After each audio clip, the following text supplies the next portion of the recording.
What's up to all my people, and welcome to Stoniecast number 111 and season 4, episode 9 of Thoughts and Hunches, Making Money in Bunches and Sucker Punches. It's your boy Stony, back one more time for the 111th time, and I'd like to welcome all of my fellow scumbags, shady characters, lowlifes, hoodlums, anybody named Phil Mickelson, altar boys with unhealthy relationships with their priests, hustlers, cheats, foul-mouthed raging alcoholics, friends and family of the gooch, fienders with abusive language, and degenerates. I mean, let's face it, anybody with a massive gambling problem. If you're new to the show, hey, you probably fit into one or a few of those categories, so welcome, because you're now officially one of us. One of us. One of us, gooba gobba, one of us, we accepted one of us. Sorry, I digress. Hey, make sure to hit the subscribe button down here in the lower right-hand corner so that way you can get notified every time I put out a new video, usually on Wednesdays. To spread the word is very easy. Just tell other scumbags to go to YouTube and enter Thoughts and Hunches in the search bar. That'll take you to my page so that way you can get dialed in to everything that I give you. Also, if you're new and don't know what's what with this channel, it's college and pro football winners, MLB playoff winners, and college basketball winners. I give you my picks to get you to the window with a ticket to cash. I'm an outlier and a disruptor. I'm like the Beastie Boys. Step into the party, disrupt the whole scene. That's right. They don't expect people like me to come in and do this. That's right. It's what I do. Now, before I get to the picks, I have a few thoughts and programming notes as usual. Again, if you're new to the show, here's what I can give you.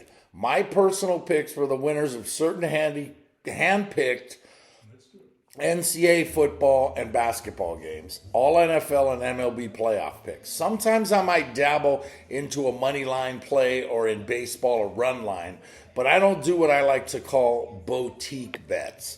These are the bets that the sportsbook apps give you, like first to score a touchdown.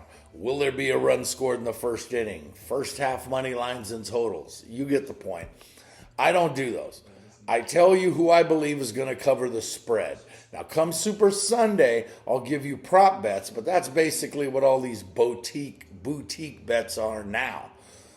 Prop bets, basically just to get you to throw your money away while offering super bonuses. No thanks.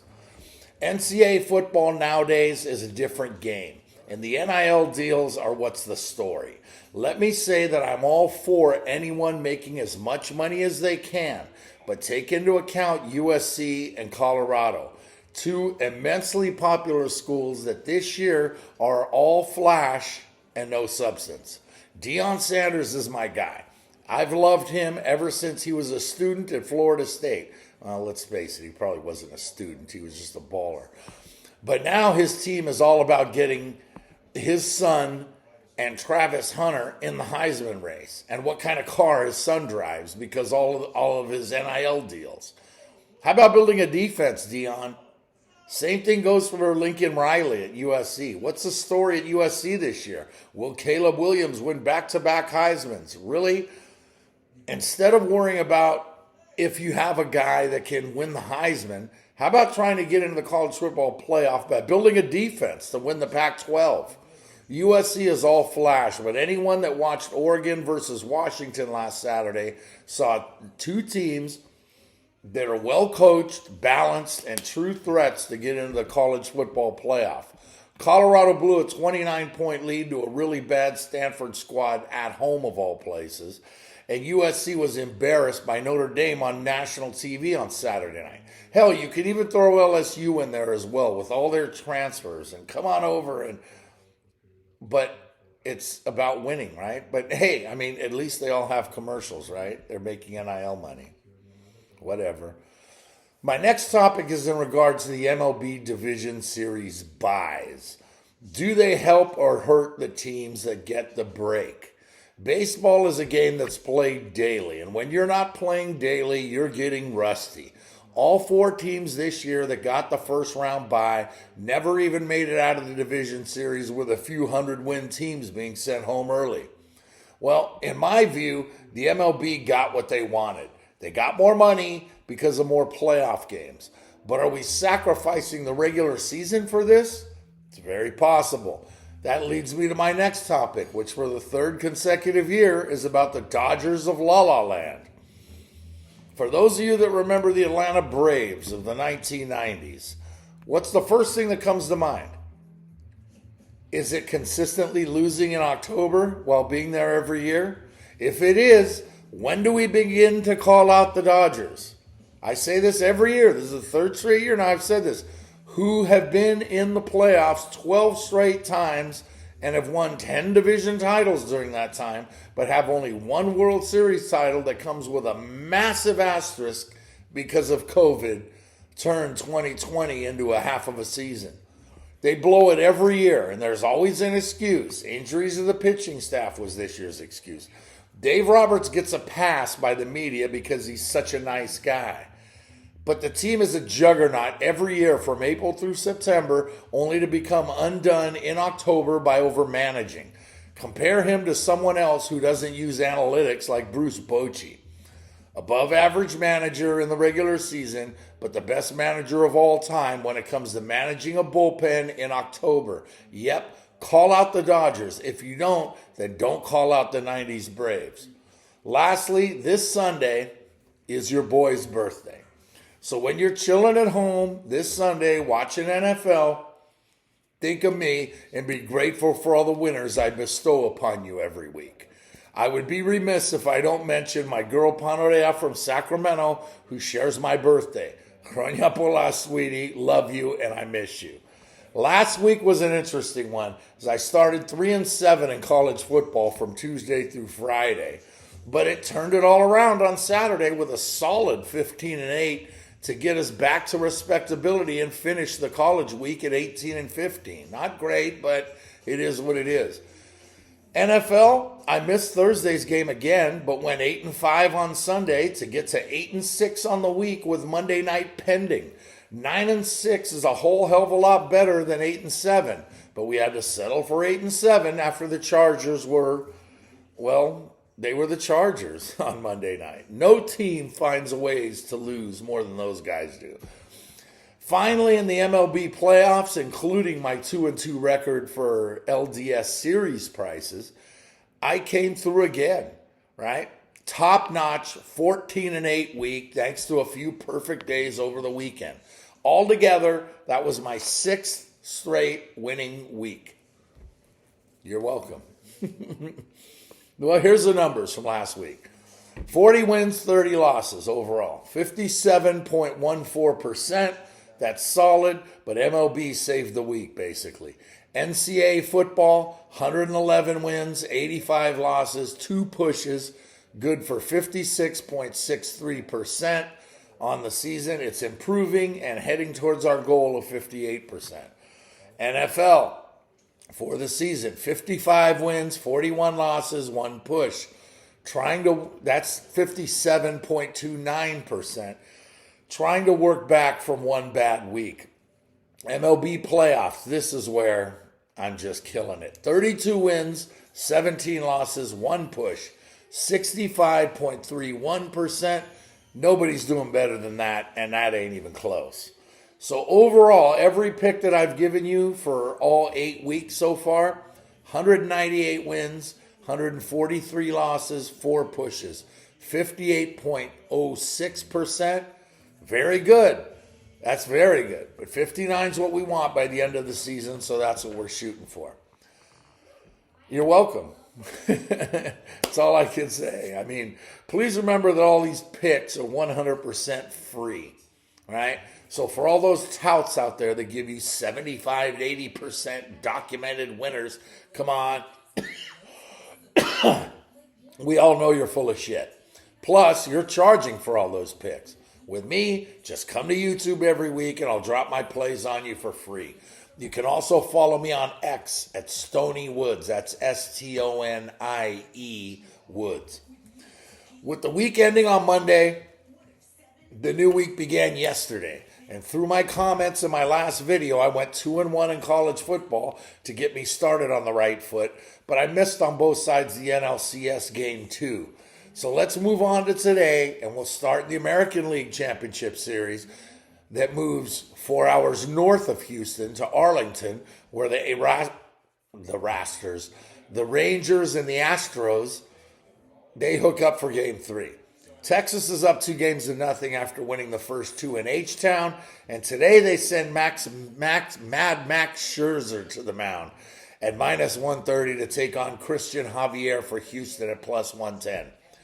Scherzer's the wild card here because he hasn't pitched in over a month, and we don't know what to expect from him. Javier is solid and experienced, but as is Scherzer. Bruce Bochy is the X factor in this series and will manage circles around Dusty Baker like he already has. But I'll take the Astros here in game 3 just because I don't trust Scherzer yet. Astros get the game on the road, and I'll also take over 9 runs tonight. On to NCAA football, and we'll start tonight, 7 Eastern. CBS Sports Network. I'll take Florida International +5.5 on the road at Sam Houston State. 9 Eastern tonight in El Paso on ESPN2.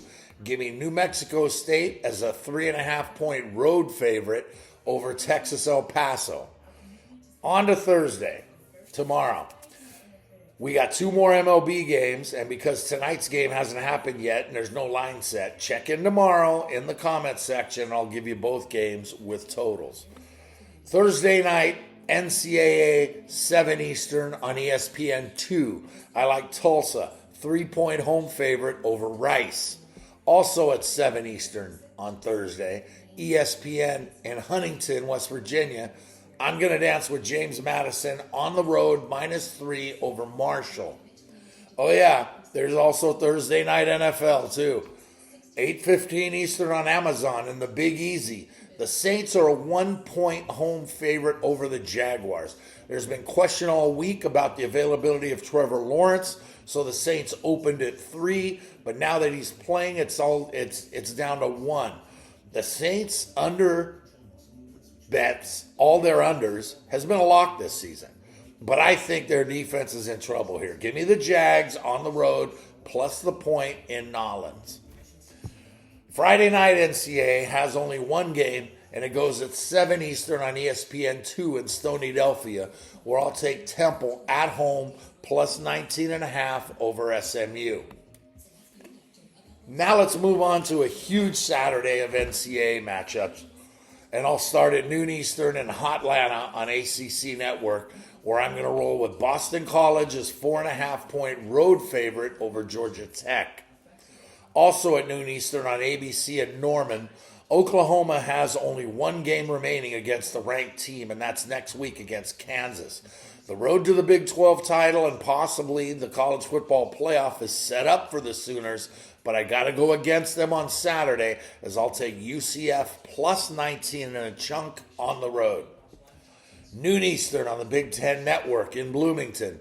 I like Rutgers to bounce back after a disappointing loss last Saturday to Michigan State.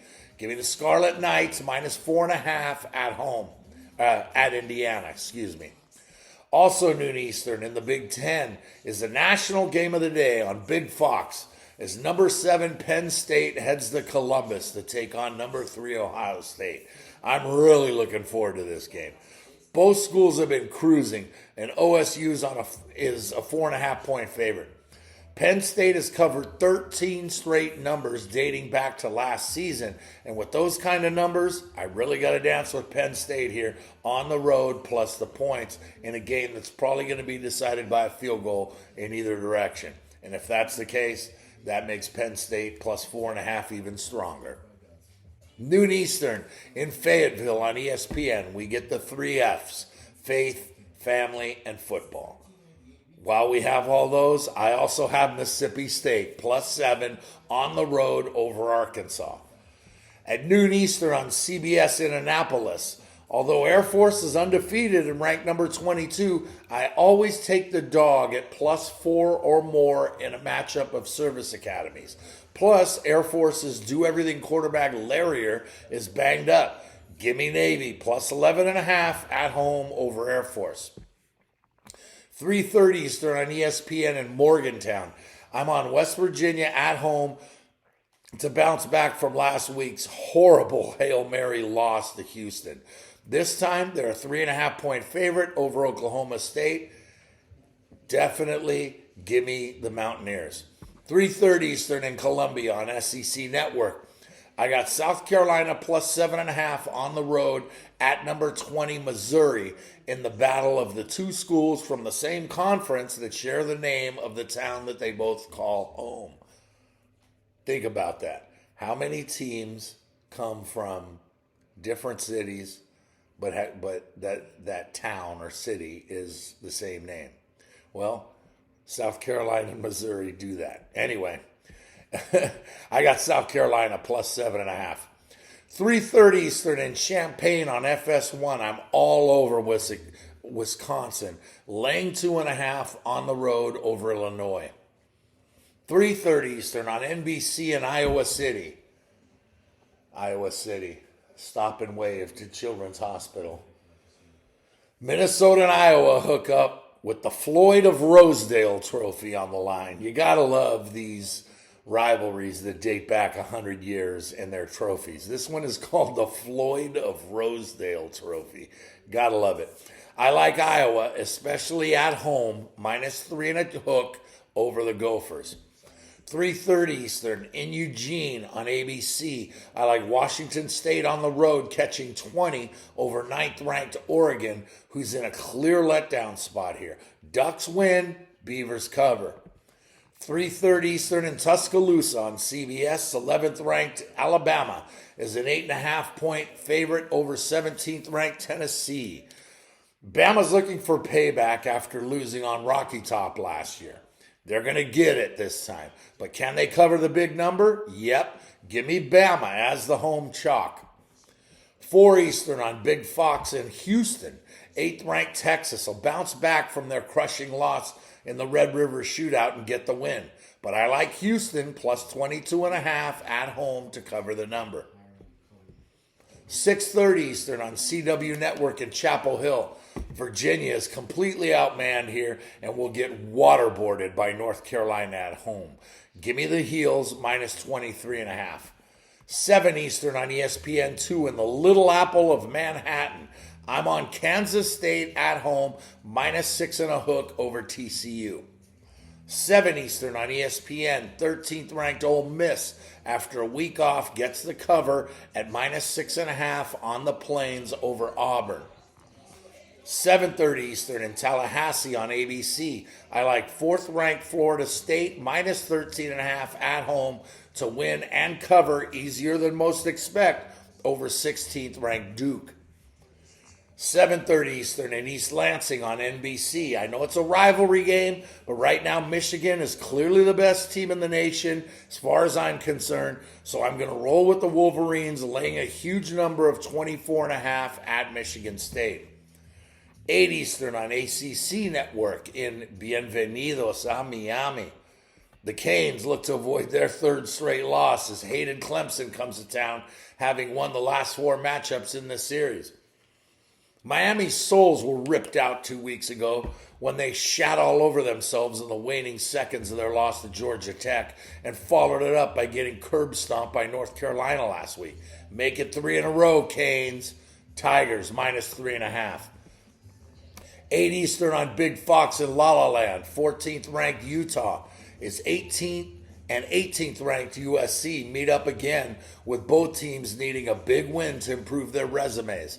Utah has the Trojans' number recently, but USC bounces back from an embarrassing performance in South Bend last week. Give me SC -7. Even though they're all flash, they'll come back. What are the odds of Caleb Williams having 2 back-to-back bad weeks? Not going to happen here. Trojans -7. 10:30 Eastern on ESPN in the Silicon Valley. I like Stanford here at home, plus 17 against visiting UCLA. You see, I can go against my team. UCLA wins, but Stanford covers. And finally, after a 4-0 start, I've now lost my last 3 straight degenerate specials, so it's time to get things in order. Sunday at 10:30 Eastern on FS1 in Seattle, 5th-ranked Washington will obliterate Arizona State to close out Saturday night. Huskies minus 28.5. Yep, lay them all. That's 22 picks for Saturday, and when added to the 8 that began yesterday, that's a total of 30 for all of you math majors out there. Now let's hit 7 of the NFL and 6 with teams on byes this week. Week 7 of the NFL. It's week 7 of the NFL. We got 6 teams on bye this week. So that's 3 less games than usual. So let's start at 1 Eastern in the Windy City as the Raiders come in as a 3-point road chalk. Both teams are a mess. The Raiders have won 2 in a row. Jimmy G's banged up. He's got a bad back. Justin Fields is banged up. Who knows who's playing? Nobody really knows. Doesn't matter. Can the Raiders win 3 in a row? Nope. Give me the Bears, the home dog. 1 Eastern, Cleveland's a 1.5-point road favorite over Indianapolis. The Browns beat the Niners and the Colts are a mess. 1.5 is Trap City. Everyone's going to jump on Cleveland. Plus, the Colts are a reverse turf home underdog. Indy plus 1.5.